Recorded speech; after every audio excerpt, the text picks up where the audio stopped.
Dr. Zephyrian's crystalline appendages trembled as she reviewed the neural scan results for the third time. In her 40 cycles of xenopsychological research across 17 different species, she had never encountered data this anomalous. The human specimen, designation Terra 7, though he insisted on being called Marcus, sat calmly in the bioscanner, his primitive bipedal form relaxed, despite the intrusive nature of the examination. Most species would have triggered their fear responses by now. The Cathari would have secreted defensive pheromones. The Vorthak would have begun their territorial hissing. Even her own people would have shifted into their protective crystalline state. But the human? He was making what his species called small talk. "So, Doc, this is pretty neat technology. Reminds me of an MRI back home, except without the claustrophobic tube. How does it work exactly?" Zephyrian's translator struggled with the casual tone. No test subject had ever inquired about her equipment before.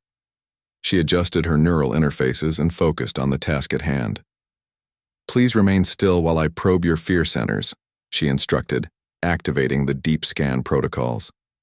The neural mapping began, diving into the primitive human brain structure. Zephyrian expected to find the usual evolutionary terrors: fear of predators, of heights, of drowning. Every sapient species carried these ancient warnings in their neural architecture. They were universal constants, as predictable as gravitational forces. What she found instead made her question her instruments. The human's amygdala lit up with fear responses, yes, but the triggers were unprecedented. She probed deeper, accessing the species' collective unconscious through quantum neural resonance. Terror of being alone forever. Not just physical isolation, which made sense for a social species, but a deeper existential dread of being the only thinking thing in an empty universe. Fear of losing one's humanity while still being alive. The concept was so alien that her translator couldn't properly process it. How could one lose their essential nature while maintaining biological function? Most disturbing of all, fear of being ordinary, of living a life that meant nothing, of being forgotten after death. "Impossible," Zephyrian whispered, her crystalline body flickering with confusion patterns. She had expected to find fear of the dark. Instead, humans feared what might be hiding in the dark. She had expected fear of death. Instead, humans feared dying without having truly lived. She had expected fear of pain. Instead, humans feared the pain of others more than their own. "Everything okay up there, Doc?" Marcus called out. "Your crystals are doing that flashy thing again." Zephyrian ignored him and dove deeper into the scan. Perhaps she was missing something obvious. Every species feared extinction. Surely humans would too. But no, humans feared not extinction, but that they might be the ones to cause it.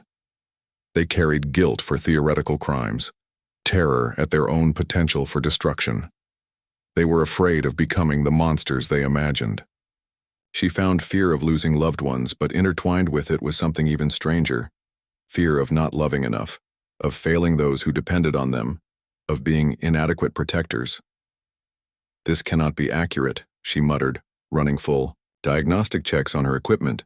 Every other species feared external threats to survival. Humans seemed to fear internal threats to their souls, a concept that didn't even exist in most galactic languages. The more she probed, the more incomprehensible it became. Humans feared public speaking more than many mortal dangers. They feared being judged by strangers they would never meet again. They feared making choices that would disappoint parents who were already dead. "Dr. Zephyrian?" Marcus's voice carried a note of concern. "You've been quiet for a while. Is something wrong?" She emerged from the scan data, looking at the human with new eyes. According to every model of evolutionary psychology, these beings should not exist. Their fear responses were so far removed from survival instincts that they should have gone extinct within their first 1,000 years of sentience. Yet here they were, not just surviving, but thriving. They had achieved spaceflight, developed faster-than-light communication, and created art that moved even non-human observers to emotional responses. all while carrying this burden of impossible fears. "Marcus," she said slowly, "your species is afraid of things that do not exist." The human laughed, another inexplicable behavior. "Well, yeah, that's kind of our thing, isn't it? We're really good at imagining terrible scenarios and then being terrified of them. My therapist calls it catastrophic thinking." "But how do you function? How do you make decisions when you are paralyzed by fear of hypothetical consequences?" Marcus was quiet for a moment, considering. "I guess we do it anyway. Being afraid doesn't mean we stop. It just means we have to be braver about it. Fear isn't the opposite of courage. It's the reason courage exists." Zephyrian felt something she had never experienced before, a shift in her fundamental understanding of the universe. She had spent her career cataloging the predictable terrors that drove sapient behavior. But humans didn't just overcome their fears. They transformed them into something else entirely.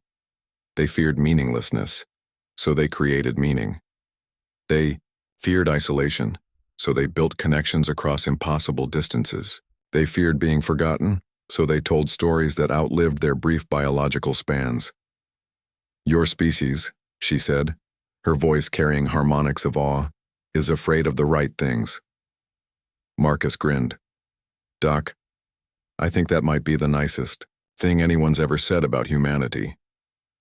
As Zephyrian began composing her report to the Galactic Council, she realized that humans weren't just another species to be studied and cataloged. They were something unprecedented in the galaxy's history. A people who had evolved not just to survive, but to matter. And that, she thought, was more terrifying and wonderful than any monster lurking in the dark.